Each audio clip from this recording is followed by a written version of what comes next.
The last shipment of the night didn't arrive with a truck. It arrived with a shockwave. A deep metallic boom shook the loading dock, rattling the roll-up doors and knocking dust off the rafters. Every worker on the night shift froze. Forklifts stalled. Pallets rattled. A single emergency light flickered on like the warehouse was trying to breathe. Then silence. Not normal silence, but that dead, waiting kind. The kind you hear in a forest before a predator steps into the clearing. My supervisor, a guy named Malloy who never stopped humming Christmas jingles, swallowed hard enough for all of us to hear. What? What was that? Someone whispered. Another. Boom. Closer. Not from outside, from the shipping bay. From inside the warehouse. Malloy turned pale. That can't be right. We don't have any inbound freight until the thunder rolled a third time and the metal wall of Dock 6 flexed inward, like an invisible fist had punched it. I stepped back automatically, my boots scraping the concrete. The overhead lights buzzed with a sound like insects caught in a transformer. That's when we heard it. Breathing, heavy, slow, measured, not human breathing. Something deeper. Something that came from a ribcage the size of a freezer.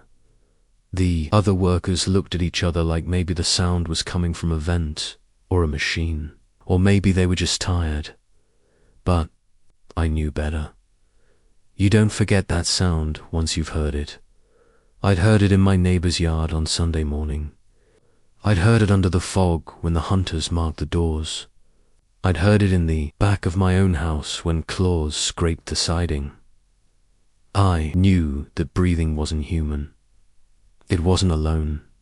It was aware. Malloy tried to regain control. Look, just. Somebody checked the manifest.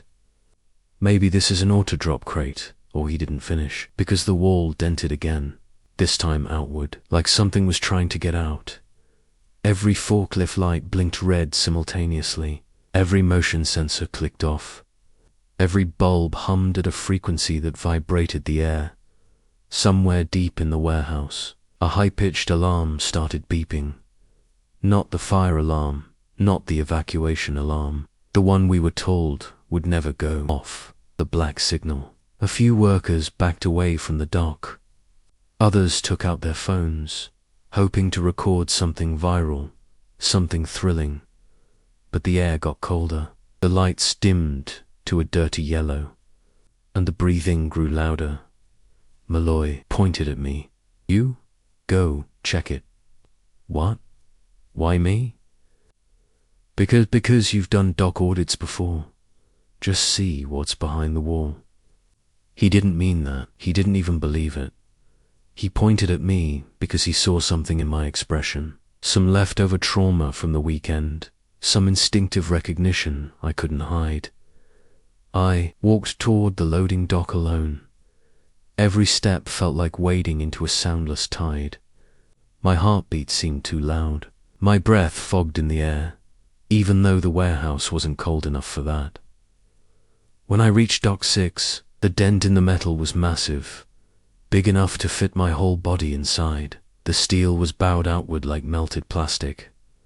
There were markings, not scratches, not dents, claw patterns burned into the metal.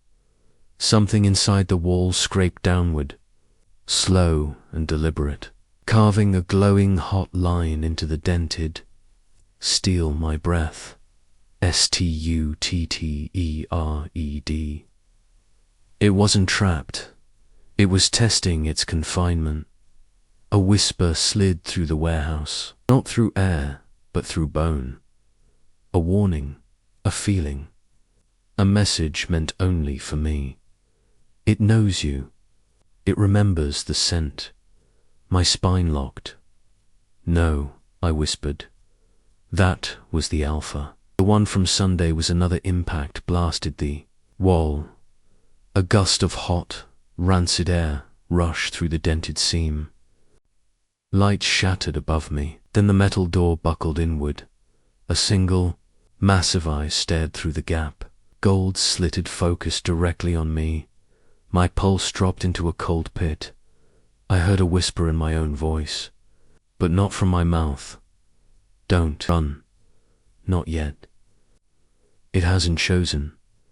A claw pushed through the seam, curling the steel inward like wrapping paper. Malloy screamed behind me.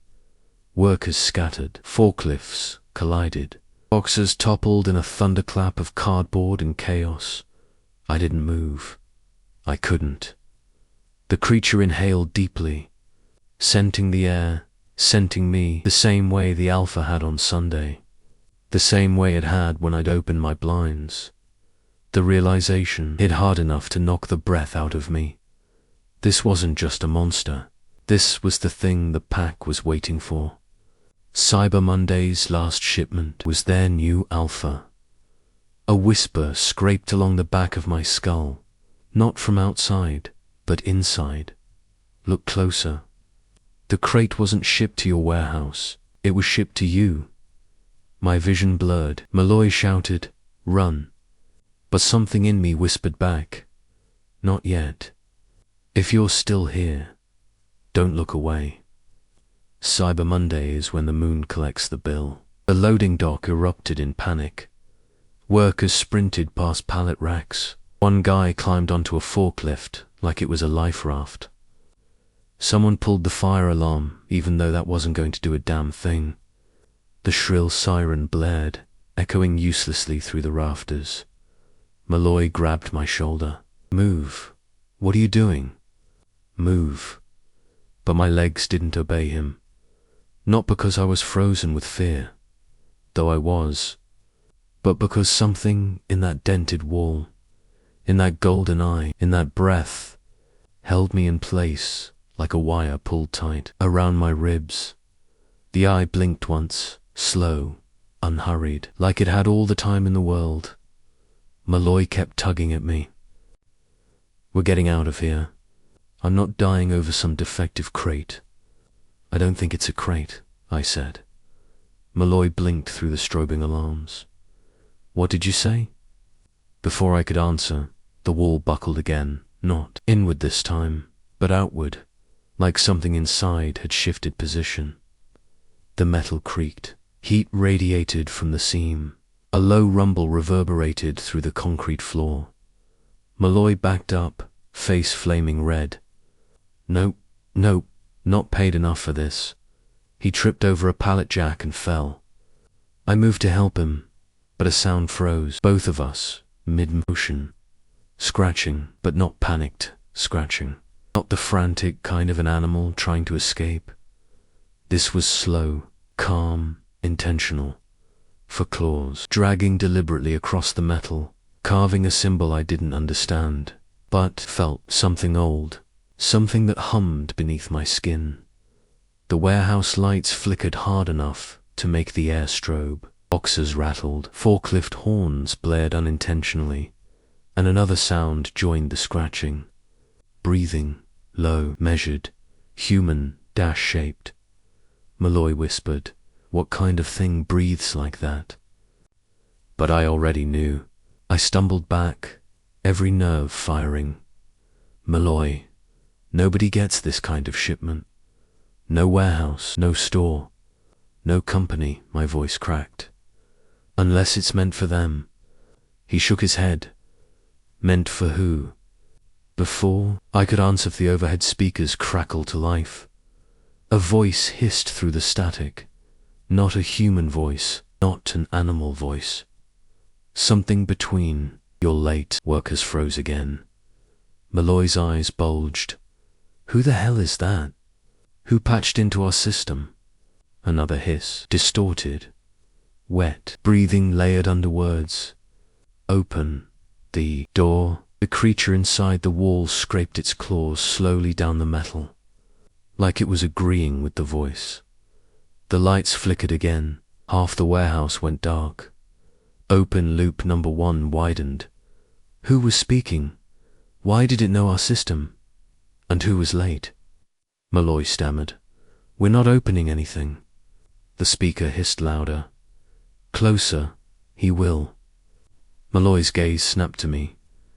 "What did it mean, you will?" Why would you open it? Because whatever was inside already knew me. It recognized me before I recognized it. I heard that whisper again, the one that didn't come from outside. You smelled the alpha. You carry its echo. The pack chose you. No, I gasped. Not me. I didn't. I'm not a sudden crash. Cut me off. A stack of shrink-wrapped Cyber Monday pallets exploded outward as something massive shoved them aside. Boxes flew like confetti. Workers screamed. One forklift toppled onto its side with a metallic shriek. The thing had moved inside the wall, shifting position, following sound, following scent, following me. Malloy grabbed my hoodie and shook me. Whatever this is, whatever you know, tell me now. I wanted to. But every time I tried to explain the hunters, the fog, the alpha, the mark on my heart, the words dissolved. My throat tightened, my jaw ached. Because the truth wasn't just spoken, it was felt. And now it was waking up. Malloy let go of me, panicked, pacing. I'm calling the cops. Someone has to. He didn't finish. The wall dented so violently that the entire dock shuddered. A crack ripped down the metal like lightning dot. Something inside growled. This wasn't like the juvenile from Sunday. This wasn't like the alpha from Saturday. This was deeper, older, hungrier. The breathing shifted, pitch no longer calm and measured. Now it sounded excited, like it knew I was near. Malloy sprinted away, shouting into his radio, "All units evac now. Evac now." But as workers swarmed the exits, all pushing toward the emergency doors, the overhead locks slammed shut automatically. All 6 of them. Boom, boom, boom, boom, boom, boom, boom, boom, boom, dot. Every door sealed. Malloy screamed, slamming a fist into the nearest handle. Why are they locked? What the hell locks from the outside? I felt the answer before I knew it. The shipment wasn't trying to escape the warehouse. It was trying to keep everyone else from escaping it. Open loop number 2. If we weren't supposed to get out, what was supposed to get in? The speaker crackled. One more time. He's here. The golden eye appeared again through the crack. Not searching, not wondering. Waiting for me. A whisper slid down my spine. Don't run yet. It isn't done choosing. If your hands are trembling, good. That means you're ready for what breaks next. The warehouse is a strange place when it panics. There's too much space for fear to fill. So it echoes off steel, off concrete, off boxes stacked in aisles like cardboard cliffs. People don't sound like people when they scream in a place built for freight. They sound small. The wall at Dock 6 tore open another inch. Metal shrieked as the seam widened under invisible pressure. A strip of fluorescent light shattered overhead, raining glass on the cracked concrete. The golden eye blinked once, adjusting to the new opening. Not trapped, just stretching. Malloy's voice came over the internal PA, shaking hard. All personnel report to the central aisle. Stay clear of Dock 6. This is not a drill. Move, move, move. Workers scattered between racks. The beeping of forklifts turned shrill and chaotic as someone tried to override the system, to force one of them through the sealed exit. Pallet jacks clanged. Boxes thudded to the floor. The thing inside the wall listened. Its breathing adjusted, timing itself with the stampede of footsteps like a predator sinking to a herd. I backed away from Dock 6, heart pounding in my throat. The eye followed me, pupils narrowing as if focusing a lens. It knew my gait, my smell, my fear. It had no interest in the others. "Hey!" someone yelled behind me. "You warehouse guy! Get over here!" I turned. 2 people in dark coats had appeared between the pallet racks, silhouettes cutting, the fog rolling in from the cracked wall. Not redcoats this time, not hunters from Sunday. Black coats. with the same lantern brand burned into their throats that I'd seen on the woman in my house. Black flame, division. The woman stepped into the light first. Same hard eyes, same cold stare that made me feel like a specimen on a slide. Behind her came a man with a jagged scar across his cheek and a black flame talisman already glowing faintly in his hand. "You said he'd be here," the man muttered. "I said the mark would bring him here." She corrected. Her gaze pinned me to the concrete.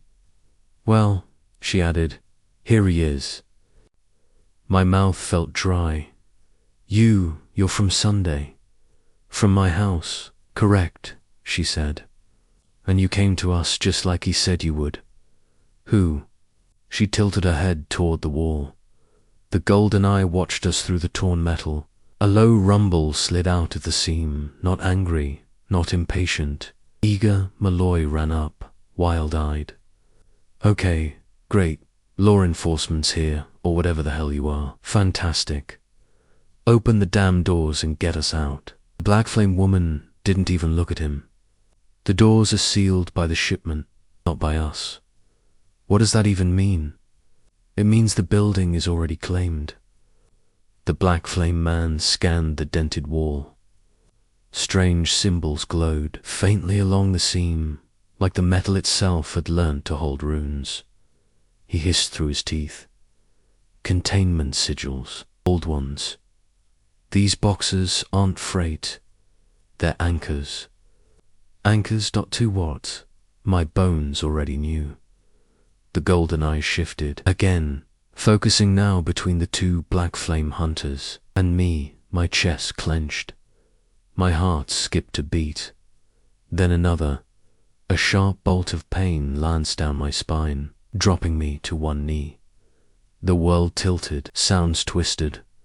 The beeping of forklifts became shrill howls. The alarm became a pounding pulse. The workers' footsteps turned into the thundering of hooves. I grabbed at my ribs, gasping. "Hey!" Malloy shouted. "He's having some kind of attack." No, not an attack. A response. The Alpha from Sunday had left something in me. Not a bite, not a scratch, but a resonance, a frequency. And now this thing inside the wall was playing it, like a note.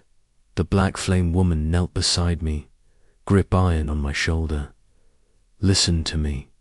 Stay focused. If you let it in, you won't get to walk away." "What is it?" I croaked. "The one they shipped when they realized the first Alpha fell," she said. "A replacement. A pure blood carrier, old line. Before malls, before suburbs, before all of this." The creature rumbled, as if it understood every word. My nails dug into the concrete. For a second, they felt too tight in my fingers, like they wanted more room. My teeth throbbed behind my lips.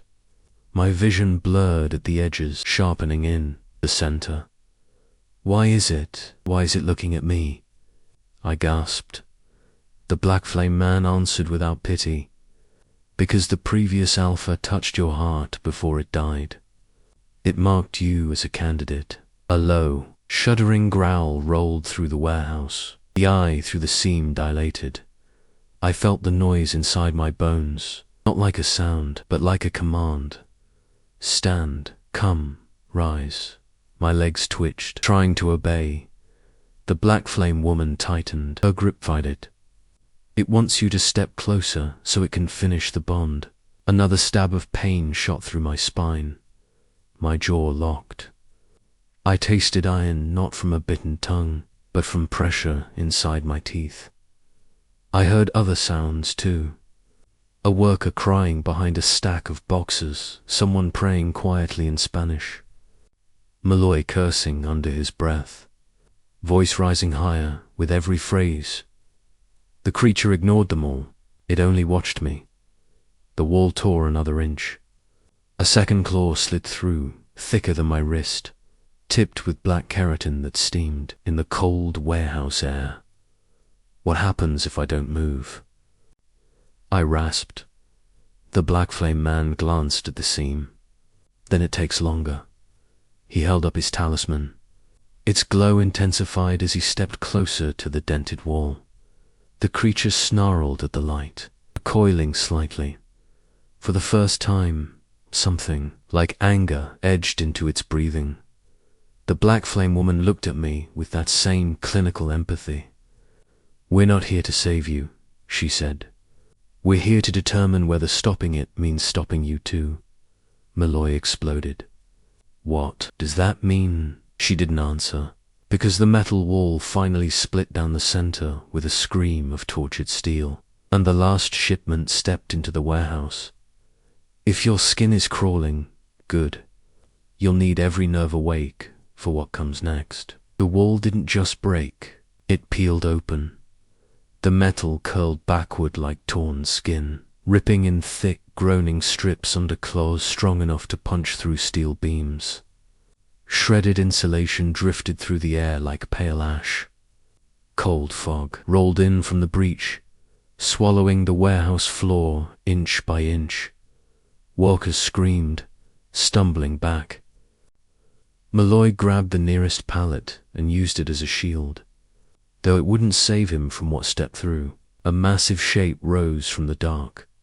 First came the breath, hot, humid, steaming through the winter chill.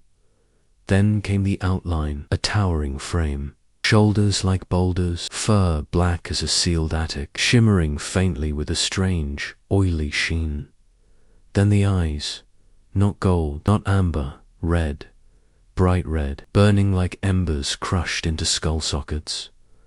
A first blood alpha was rare, but a Redline Alpha, the kind that never needed a moon to shift, the kind passed down by violence, not lineage, the kind the hunters whispered about, but hadn't seen in decades. That was impossible. But there it stood. The last shipment wasn't an alpha.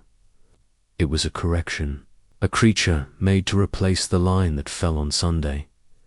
The black flame woman cursed under her breath. They sent a red line. Those bastards, her companion stepped forward, talisman blazing hot. "This isn't just a replacement, it's an enforcer." The creature stepped onto the warehouse floor, claws clicking like glass on concrete. Workers fled in every direction. Some climbed racks, some hid behind crates, some ran toward the emergency exits, even though they were still locked tight. The Redline Alpha ignored every one of them. Its nostrils flared, its head turned, and those burning eyes locked directly on me. The growl that followed wasn't a warning, it was recognition. My chest seized, a hot, stabbing sensation shot down my spine. My heartbeat stuttered, then cinched horribly with the tempo of the creature's slow, deliberate steps. "What is it doing to me?" I gasped, clutching my ribs. The black flame woman's jaw tightened. "It's resonating, matching your frequency. It's the final phase of a pack imprint. I didn't ask her for this. It doesn't matter. You were selected." The Redline Alpha inhaled deeply, scenting the air. That's when the black flame man uttered the words that locked the rest of the night into place. The Alpha from Sunday wasn't trying to recruit you. It was trying to warn you. My pulse spiked. "Warn me about WHAT. He pointed his talisman toward the creature. "About this, about the one they were preparing. The original Alpha chose you, not as kin, but as shield. It bonded with you because it knew a red line was being shipped." The warehouse trembled, vibrations shaking loose the dust on high catwalks. The Redline Alpha crouched low, shoulders rippling under fur like dark waves. Its claws dug into concrete, carving lines that sparked. It wasn't angry. It was assessing, waiting, judging me. Malloy screamed from across the floor. "Why is it looking at him? What does it want?" The black flame woman didn't answer, but the red line did. It opened its jaws slowly, revealing a mouth filled with serrated fangs, ranged not like a wolf's, but like a creature built for tearing through anything that didn't belong. Then it spoke. Not English, not words, but a vibration, a guttural resonant frequency that rattled my bones. Every light in the warehouse flickered as the sound rolled out. I doubled over, choking on air. My teeth throbbed, my nails scraped the floor involuntarily. The world blurred in a wash of red and gold. Malloy shouted, "He's changing! Somebody, stop it! I'm not changing!"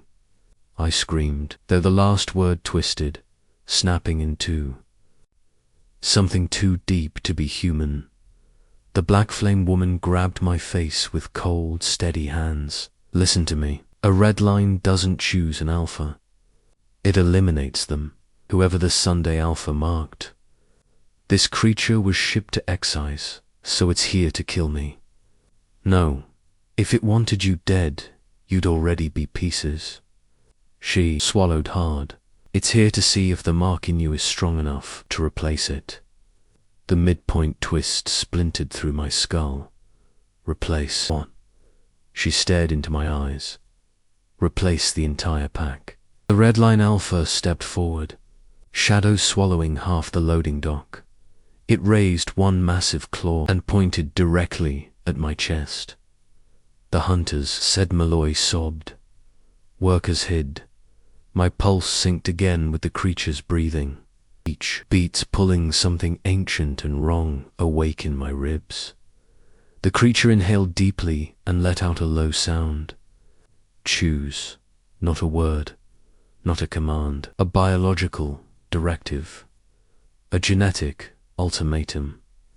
The last shipment wasn't just a monster. It was the moon's final decision. And it had come for me. If your gut is dropping, good, the descent is about to begin. The Redline Alpha moved first, not with a roar, not with a charge, not with the dramatic violence every horror story promises. No, it moved with certainty, a slow, deliberate step claws scraping concrete, breath steaming in the cold warehouse air, muscle shifting in thick ripples beneath fur as dark as a cellar with no light. That kind of confidence only exists in creatures that have never once lost a fight. Malloy fell backward, scrambling behind a stack of Cyber Monday boxes. Someone near the west aisle threw a wrench that clattered uselessly off the floor. Every motion, every sound. The red line catalogued without reacting. It was only watching me. My ribs tightened again. Not a crack this time, but a pull, like invisible strings were tied around my sternum, tugging me forward 1 inch at a time. My spine arched painfully. A hot pulse throbbed at the base of my skull. The black flame woman grabbed my arm. "Don't go near it."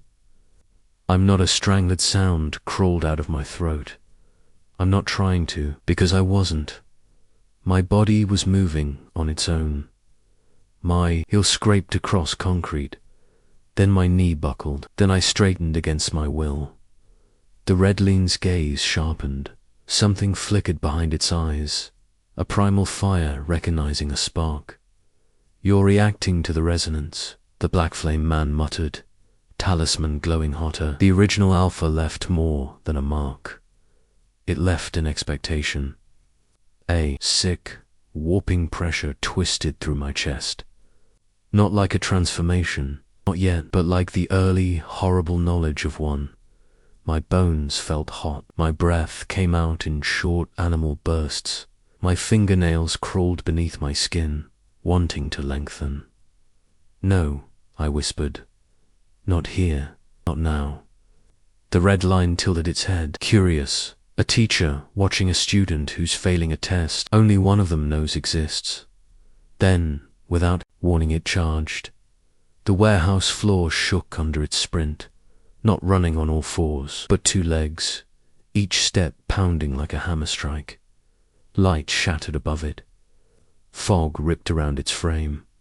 Workers screamed. Someone fell off a pallet rack with a thud.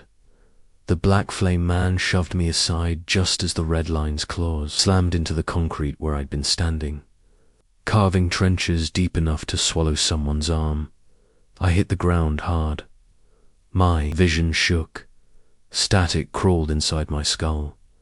The red line swung its massive arm, claws screeching against the black flame man's talisman shield. Sparks exploded in the air. The hunter skidded backward 15 feet, boots scraping. He didn't get up. The red line didn't bother finishing him. It had already lost interest. The creature turned back toward me, nostrils flaring as if tasting something only it could sense. No, I rasped, crawling backward. Please, my hand slipped and spilled hydraulic fluid. I fell against a stack of pallets, sending boxes crashing down around me. Cardboard thunder filled the air. The red line stepped through the falling debris like it wasn't there. My chest tightened again. A snap echoed inside my ribs. Not a break, a shift. Fight it, the black flame woman barked. Do not give it the resonance. I'm trying. I wasn't. My body was dot.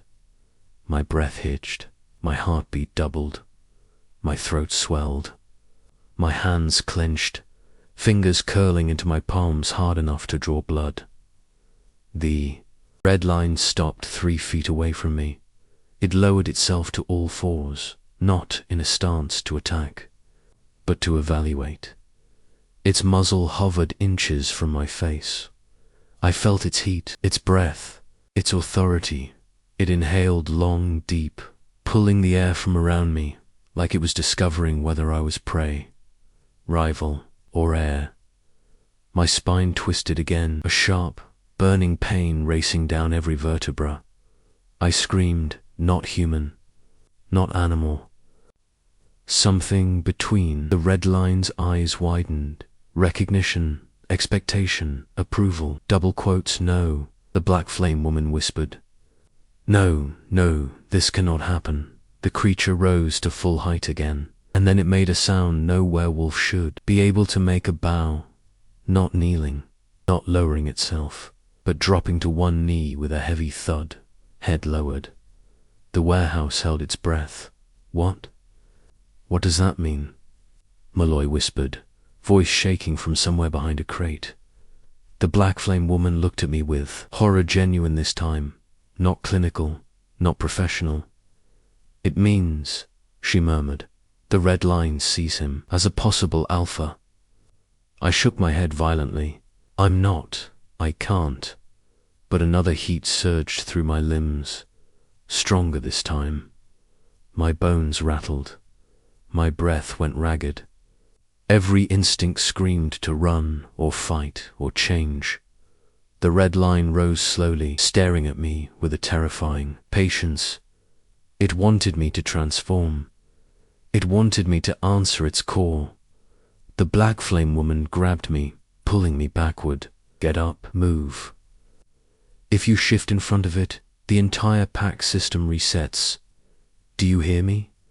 The old bloodline dies, and you become the hunted alpha. Malloy screamed somewhere in the distance. Forklifts toppled, the ceiling groaned. Fog swirled around my ankles like living hands. And then the red line roared. The warehouse shook like a quake hit it. The roar wasn't aimed at the hunters or the workers.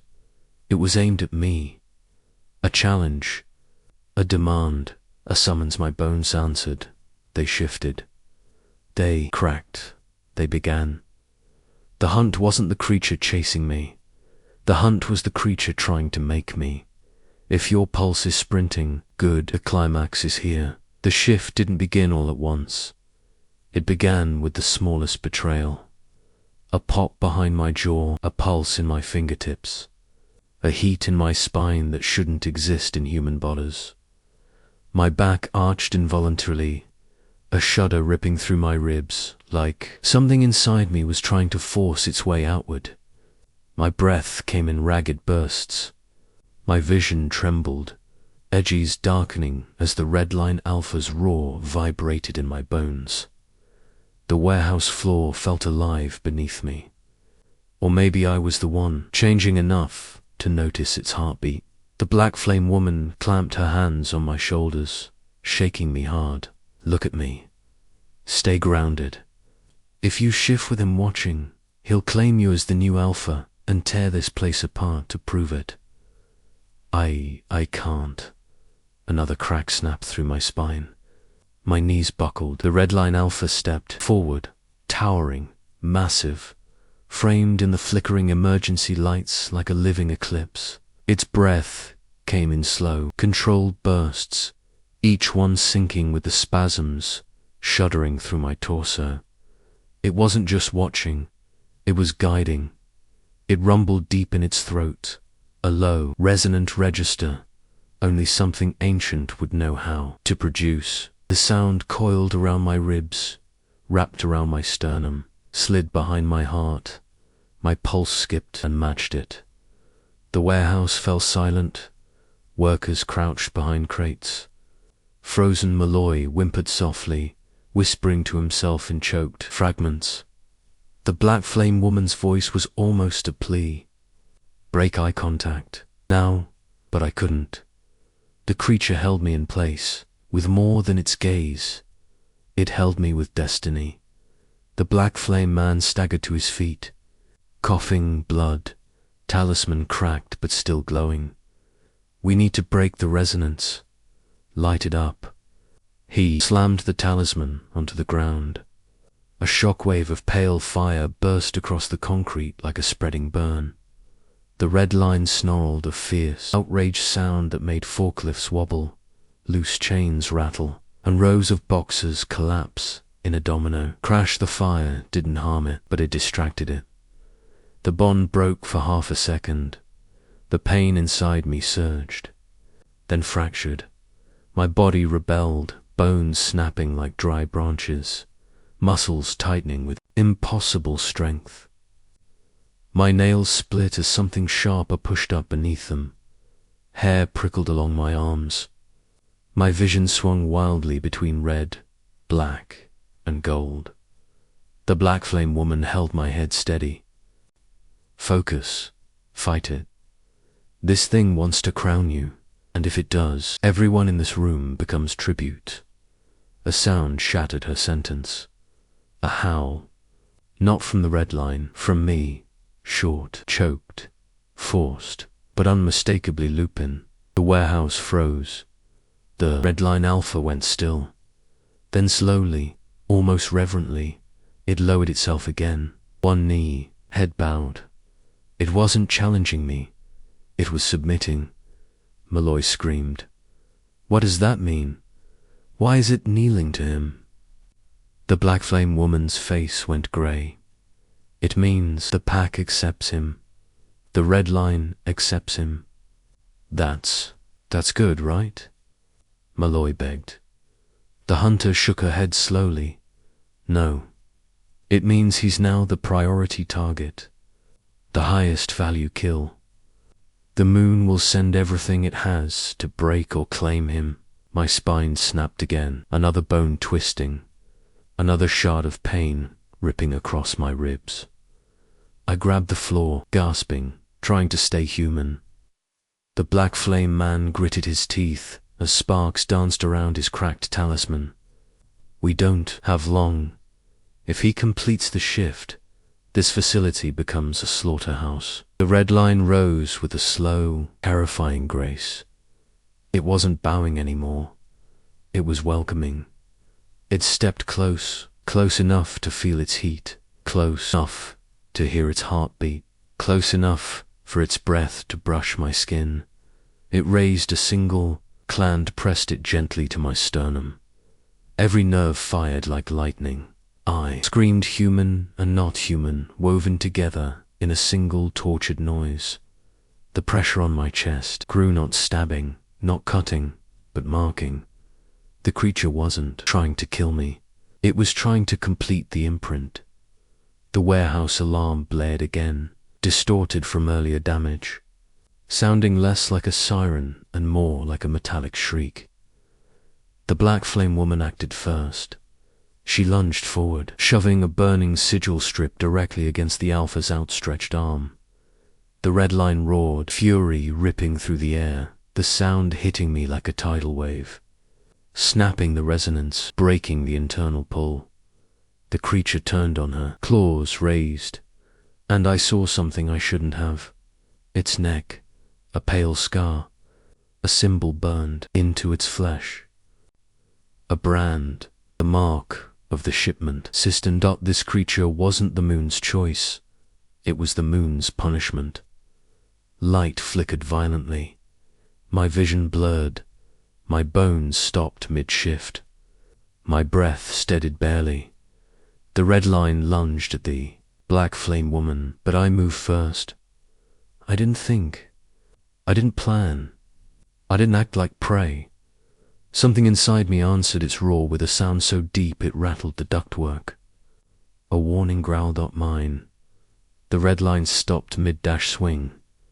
It turned toward me, evaluating. "Confused!" the black flame woman shouted. "Whatever you just did, do it again." But I didn't know what I'd done. Only one thing was truly clear now. The red line wasn't here to decide my fate. It was here to test it. And something deep in my bones, something older than this warehouse, older than my life, answered with a truth I didn't want. I wasn't shifting because of fear. I was shifting because part of me wanted to. The final turn is coming. For a few agonizing seconds, everything in the warehouse held still. The alarms sputtered, fog coiled low along the concrete, pallets dripped with melted frost. Sparks from broken bulbs floated down like metallic fireflies. And the Redline Alpha stared at me, not with hunger, not with wrath, but with calculation. The black flame woman staggered back, breath short, clutching the scorched sigil strip. The burn marks across the red line's arm smoldered, glowing amber beneath the fur. The creature regarded the wound for the briefest moment, then dismissed it. It turned back toward me. Something in its posture had changed. It wasn't testing me anymore, it was waiting. My bones trembled beneath my skin, not with the unstoppable pressure from before, but with the fading echo of a choice the universe expected me to make. A thin rivulet of blood trailed from my nose. I wiped it away, fingers shaking for the first time since Friday. The trembling wasn't fear, it was responsibility. The black flame woman approached slowly, as if walking toward an untriggered mine. Her voice quaked. "You have to listen to me, whatever the red line wants, whatever the pack instinct is telling you I did. If you acknowledge it as yours, even for a second." Her voice dropped to a whisper. "Then the moon acknowledges you." Malloy peered over a toppled pallet, eyes wide and leaking tears. "So just say no, right? Just refuse the wolf promotion, or whatever." "You don't refuse a red line," she snapped. "You survive its challenge, or you don't." I swallowed hard, throat tight and hot. "What challenge?" I asked. She nodded to the red line. It took one step toward me, then another. Claws clicked softly on the concrete. The sound was patient, measured, inevitable, workers cowered, gasping in terror as the massive creature closed the distance. But it didn't lunge, it didn't roar. It offered. The red line lowered its head just enough. A gesture older than language, a gesture no werewolf gave lightly. A claiming nod, a silent invitation. "A pact," Malloy whispered. "Oh God. It wants him to accept." The black flame woman shook her head. "It doesn't want him to accept. It wants him to prove he can refuse by force." The red line lifted its head again and opened its jaws wide.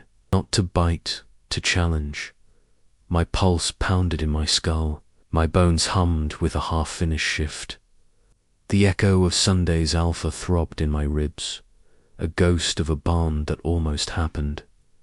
But this wasn't a ghost. This thing wanted to make the decision real.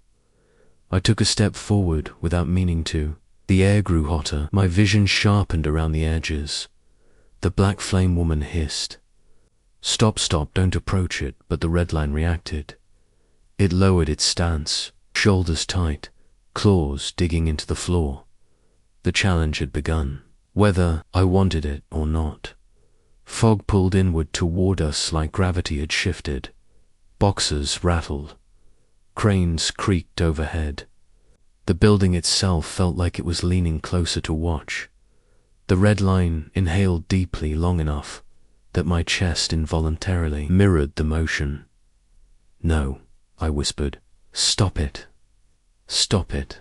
But the bond tugged harder, because it knew something I didn't. Because it wasn't making me an alpha out of mercy. It was making me one out of necessity. The black flame woman finally said the quiet thing out loud. "The old alpha's death left a vacuum. If you don't take the mantle, the red line will. And if the red line becomes the true alpha..." She didn't need to finish. The faint growls echoing through the torn wall completed her sentence. There were more behind the breach. In the dark, waiting for the outcome of this moment. Waiting for their leader. The red line lifted its massive head and howled. The warehouse trembled. The fog shook. My bones vibrated so hard I dropped to my knees, palms scraping concrete. Something inside me howled back. Soft, weak, a whisper compared to the red line's thunder, but still a howl. All the workers stared. Everything inside me clawed for release. The shift, the change, the instinct, the terror. Everything except the part of me still fighting to stay human. The red line took one final step, claws inches from my chest, breath hot enough to fog my vision, eyes blazing with hellish embered fire. It leaned down and pressed its forehead to mine. My vision exploded into white static. Every nerve lit up, every muscle spasmed. A scream tore from my throat, but it wasn't pain. It was recognition. A flash of something ancient filled my mind. Moonlight, moonlight, blood, roots, a circle of stones older than the first city. An oath whispered in a language made of growls and heartbeats, and one truth. A pack must always have an alpha, and the moon had chosen one. When the vision cleared, I was still kneeling. The red line stared at me silently, waiting. My breath shuddered. The warehouse waited with it. The black flame woman whispered, barely audible. "So, who does the moon choose?" The red line and I locked eyes on for the first time that night. I wasn't afraid of it. I was afraid of my answer. The red line whispered without words, "Rise." My bones twitched. My hands tightened. My lungs burned. I rose. Slowly. Unsteadily. But I rose. The red line stepped back. Not as challenger, not as rival, not as monster, but as follower. Malloy gasped. Workers cried. The black flame hunters paled. The fog parted. The warehouse lights buzzed violently.